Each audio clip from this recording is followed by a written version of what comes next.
दोस्तों, एक 14 साल के हाफिज कुरान बिलाल गाजी एक रोड एक्सीडेंट में वफात पा गए। उसकी मां की ख्वाहिश है कि उसके बेटे की आवाज पूरी दुनिया में सुनाई दे। तो दोस्तों, मैं सदका जारिया के तौर पर और उस मां के लिए ये एक तिलावत, उस बच्चे की तिलावत साथ लगा रहा हूं। ये वीडियो देखें, अगर आपको पसंद आए तो सदका जारिया के तौर पर और उस मां की ख्वाहिश के तौर पर इस वीडियो को आगे शेयर जरूर कीजिएगा।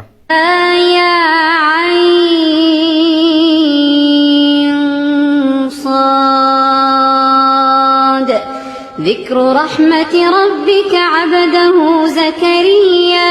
إذ نادى ربه نداء خفيا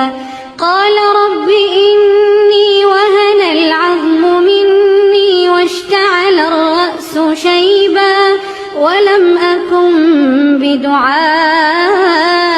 رب شقيا وإني خفت الموالي من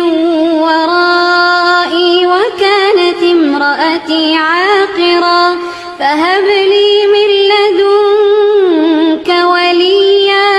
يرثني ويرث من آل يعقوب واجعله رب رضيا يا زكريا إنا نبشرك بغلام اسمه يحيى إنا نبشرك بغلام اسمه يحيى لم نجعل له من قبل سميا قال رب أنى يكون لي غلام وكانت امرأتي عاقرا